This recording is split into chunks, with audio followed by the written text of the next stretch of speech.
My name is Kent with Mopit, and today I am reviewing the Global Industrial 13-inch battery floor scrubber. Global Industrial is a large publicly traded distribution company. They specialize in selling maintenance, repair, and operations supplies. They do sell other brands of floor scrubbers. However, it's apparent that their primary focus is on their own private labeled Global Industrial brand. I purchased this machine brand new for $3,012, and that included the shipping. Now I'll show you around this machine. The controls of this machine are simple and effective. The handlebar design isn't my favorite because these tend to get caught on doorways or other obstacles. I really prefer them to come in so that they don't catch on things. Right here you've got your power switch, and then these are just the capacitive type dashboard where you've got your brush. You can adjust how much water goes on the floor, and you've got your vacuum. It does have an eco mode. Now in normal mode I got just under 2 hours of runtime. If you put it into eco mode, which reduces the speed of the vacuum motor, you get closer to the advertised 2.5 hours of runtime. Right here you've got your battery gauge, which is very accurate. It does a good job. As we work our way down, here you've got your adjustment for the handlebar. It sounds cheap how it clicks. It does provide for excellent storage when you put it down in that mode. And then to transport this machine, you tip it on its back wheels like this and move it. It's really heavy. Those lead acid batteries add a lot of weight, 165 pounds dry, and it gets much heavier when it's full of water. Down here with the tanks, they're a really robust quality rotomolded tank, and they did use the brass inserts wherever a screw goes into the tank, which I love to see. Here's where you fill up the machine with fresh water. It's not tethered, so this cap is easy to lose. You'll also notice on this fresh water tank that there's no way to tell how much water's in there. There's no fresh water level gauge at all. And so what I did as I was testing this machine is I'd get a little flashlight and look down in here to see what the water level is. So that's a bit of a downer. Here you've got your recovery tank, really unfinished with these hoses coming up and into the cap. So this is the one the hose that's coming from your squeegee bar, and this hose is coming from your vacuum. Now, there's a bad design flaw here. You've got your dirty water coming in from the squeegee right here, and then right next to it is your suction. And in every tank of water that I've tested with this machine, because they use a great big vacuum motor, you're sucking water into this. And I'll show you one of the drawbacks of that later on and what the damage it's going to do. But it does have a float shutoff. But again, you're always sucking water and foam in here, which causes a problem. They did do a good job in making your recovery tank 1.5 gallons or so bigger than the solution tank. That was a great move. Let's see if I can get this on right. Here we go. All right, let me show you around the back a little bit here.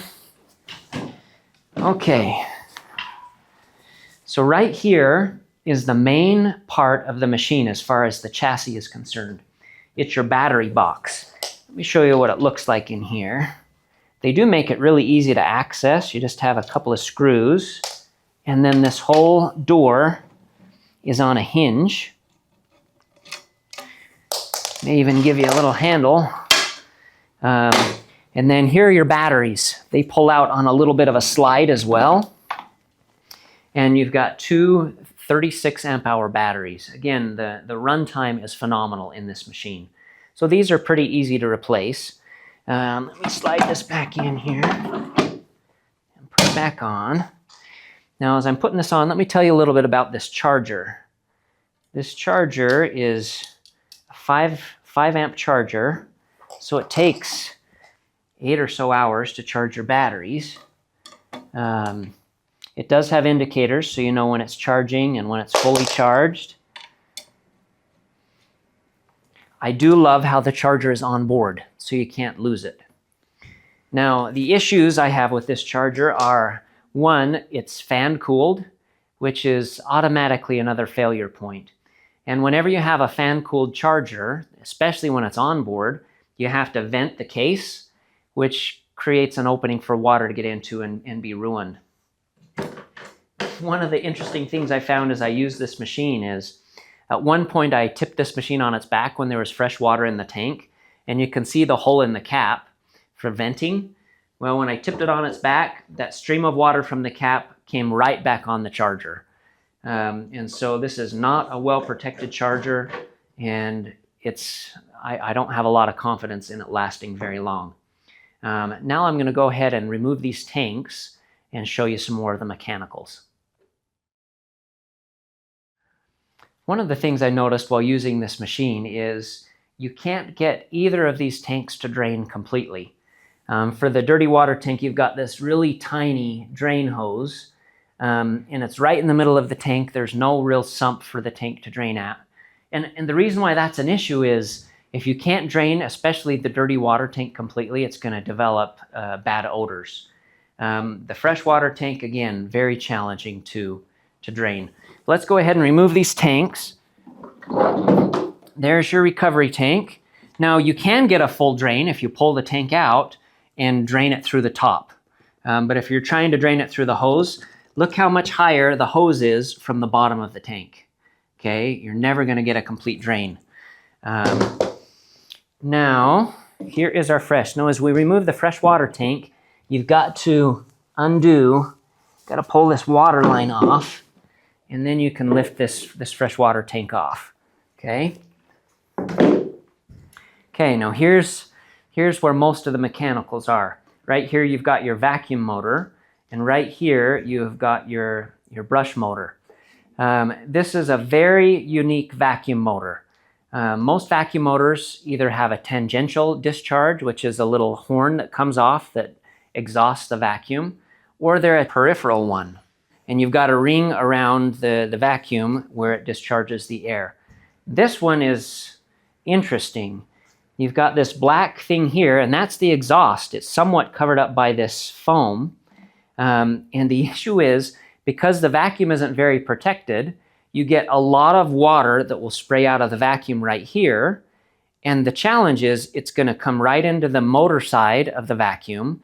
And you've got the vents for your brush motor right here where that water comes right into. It's going to wipe out those motors really quickly.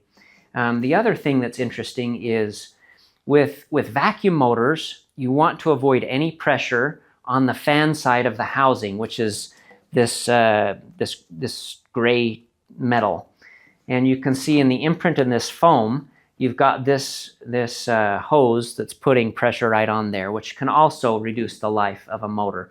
The other thing is, this motor is very easy to pull off. You just undo these two nuts and the motor will lift right off. But the electrical is difficult. There's no quick disconnects. You'd have to rewire it from inside the battery box. And so it's not very service friendly that way. Now here we've got our solenoid. It is a gravity fed system, which is my favorite because there's far less to go wrong. They last a lot longer. Here is your fresh water filter. Now a couple of things have me concerned. One, there's no filter screen in the fresh water tank. And two, the size of this filter is tiny. And three, you're not getting a full drain of the fresh water tank. And so this thing, you're going to be cleaning a lot. So get used to this thing. It's not made for the faint of heart. You're going to be doing a lot of maintenance and cleaning of that fresh water filter. Right here, you have got a knob that allows you to adjust the pitch that the pad hits the floor, which is a nice touch. Now I'm going to tip this machine back and show you more on the underside. One thing you will notice is the cuff sizes on these two hoses. They're different diameters so that you put them on the right fittings on the tank cap. They do use 1-inch hoses, which is decent. My favorite is 1.5 inches, but inch is pretty good. Let's tip this machine over now. This machine came with a pad driver, which you can just buy these replacement pads. They're easy to pop off Just remove the centering device. Pad drivers are nice because you can get all kinds of different coarsenesses of pads, just like you can with a brush. The drawback with pads is they don't last nearly as long. I don't feel like they clean as well. You can't float as much dirt. The dirt just gets put into the pad. You can rinse the pads out.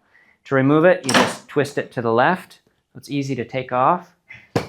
Your water line that puts the water on the floor is right here in the center of this device. I wouldn't anticipate that getting clogged.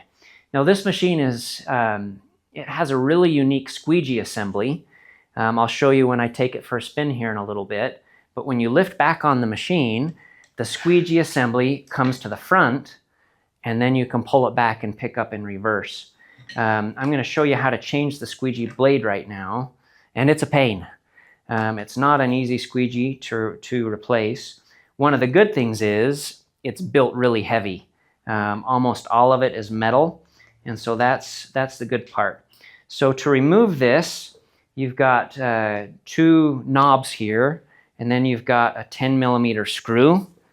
I'll take out the screw first, and there's a bunch of washers that come with this screw that you don't want to lose.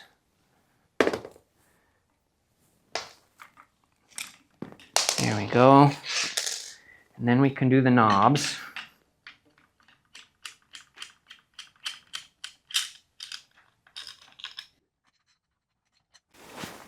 All right. Then your squeegee assembly will come off like that. Now to swap the blade, you've got a bunch of these thumb type screws. Now the screws that I'm going to pull out in a minute, they're all different sizes. And so you've got to make sure when you take it apart to keep them in order. There you go. Okay, here comes off the back bracket. Now we can pull off the squeegee blade, the outside one. These are symmetrical, and so you can use all 4 sides, which is nice. And the squeegee kits for this machine are very low. I think they're the lowest next to Mopit squeegees. Now as we pull these out, we want to keep them in order so we know which screw length goes in which hole. Okay, now we can pull off the back piece of metal, and we've got our other blade out. Okay, and this one is also, you can use all 4 sides. Put it back. This is where you got to keep your screws straight. All right.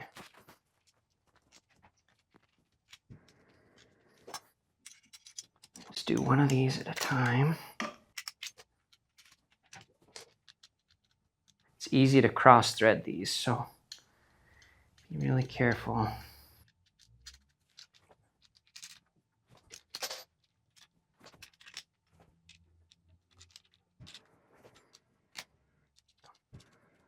All right, cinch those back up. These metal bands, they're pretty sharp. They can cut you easily, so gotta be a little careful. Okay. Now we can put this back on.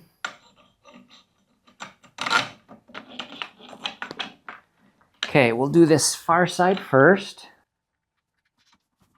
And then this bracket is held under the other knob. This hose gets in the way of the knob, so it makes it kind of a pain. And then this hose is just held on this bracket with zip ties, which is a little cheap in my opinion. There we go. Okay, now when we put this other screw on, the 2 washers go underneath the plate, and then the screw that has a flat washer and a lock washer goes on top.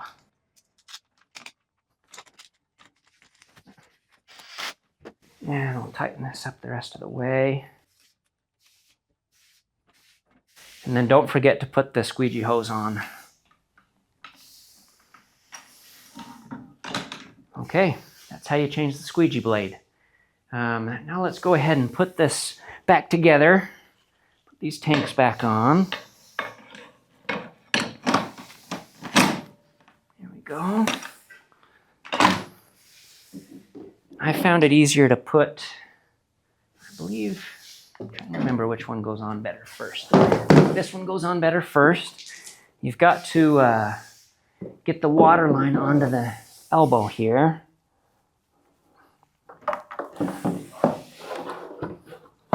Here we go.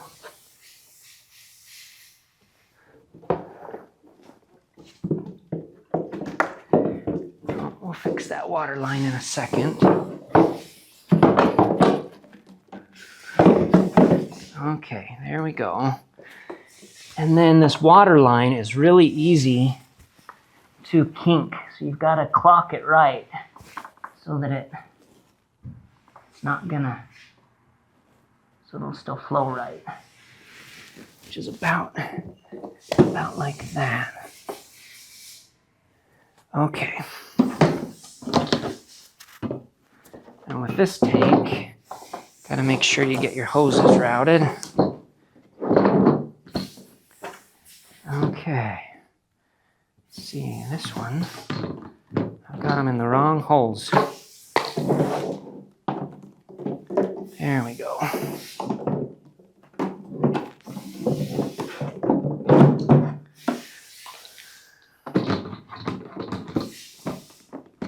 All right.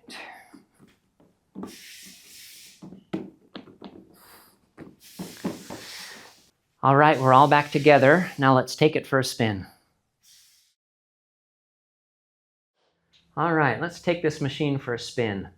Now the only time you really feel the weight of this machine is when you tip it back. This machine is about half full of water and it's heavy. But when you're moving it forward, it's not terribly taxing to push. It's not effortless, but it's not bad to push. To start off, we just turn on the switch and then we'll turn on our brush, solution, and vacuum. And then we can walk. Now let me show you something unique about the squeegee on this machine that I mentioned earlier. When you want to pick up and reverse, just tip it back like that, and then you can pull backwards and clean. And then as you drive forward, that squeegee reverses. One of the drawbacks of that is, as the squeegee is reversing back, you miss a bunch. This machine does not have a splash guard around the brush, and so when you're putting out a lot of water, it tends to spit a little bit.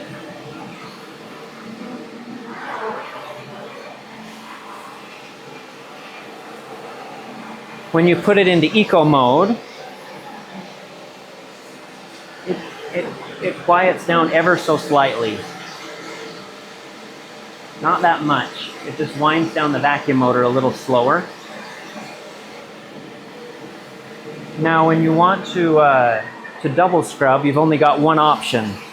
There's no squeegee lift, and so you can just turn off the vacuum and allow the water to stay down. The drawback is the squeegee is still pulling the water along with you, and so you don't get nearly as much dwell time. And then it spits out like crazy when you turn, when you're trying to double scrub. So if double scrubbing is an important thing to you, like if you're in a kitchen and need more dwell time, then this probably isn't the right fit of a machine for you.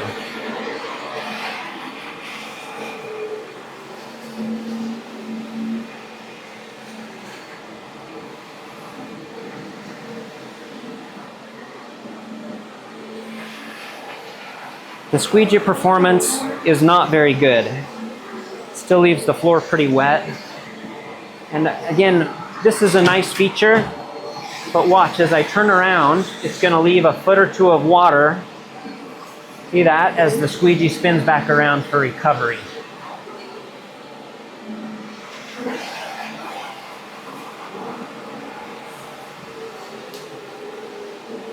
It is a very solid, well-built mechanism. I'm impressed with the squeegee assembly quality.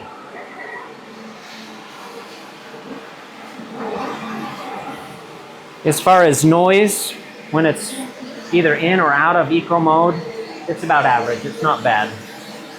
All right, let's go ahead and try this down a hall. One thing that's interesting about this machine is the only side that the squeegee sticks out on is the right side. So if you want to get up along a baseboard, you got to do it from the right side.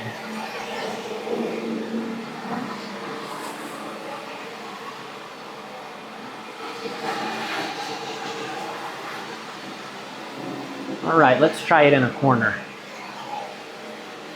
Now as you come into a corner, it's best to put the handlebar upright. And then you probably get within about 8 inches of the corner. Not too bad.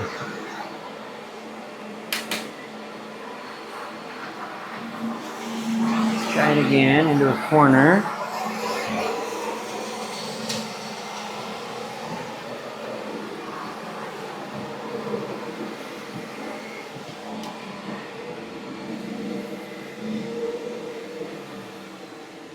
All right, let's go over the specs. The cleaning path is 13 inches. Freshwater tank capacity, 2.6 gallons. Recovery tank capacity, 4 gallons. The gallon per minute flow rate is 0.02, which gives you approximately 1 hour of water time at the highest flow rate. The brush speed is 120 RPMs. Cleaning per hour is 5,240 square feet. Dry weight of the machine is 165 pounds. This machine uses a 24-volt, 2-stage vacuum motor. The advertised runtime is 2.5 hours. The actual runtime is 1 hour and 57 minutes in normal mode. You can get close to the 2.5-hour advertised runtime in eco mode. This machine has an onboard 5-amp, 24-volt battery charger. This machine uses two 12-volt batteries hooked in series for a 24-volt system. Cost of ownership. MSRP is $3,249 plus shipping. Squeegee replacement for the set of blades is $30.95. Pad replacement for a case of 5 is $32, or if you do a scrub brush, it's $100. Battery replacement is $500 for the pair. Battery charger replacement, $256. The pros, very attractive price. This machine has a long runtime. It's easy to store with the fold-down handle. Cons, part availability concerns. Poor vacuum protection. It's very difficult to change the squeegee. It's very heavy. It uses lead-acid batteries instead of lithium, and it takes a long time to charge. This marks the end of my review of the Global Industrial 13-inch battery floor scrubber. This machine provides good cleaning performance, excellent run time, and fair squeegee performance. In my opinion, the price point on this machine is very attractive. However, due to higher maintenance cost, hard to find parts, and other design flaws, I would caution you on buying this machine. If you have other scrubbers that you would like us to review, please put them down in the comments. And you can find other reviews like this one on our website, scrubberreviews.com.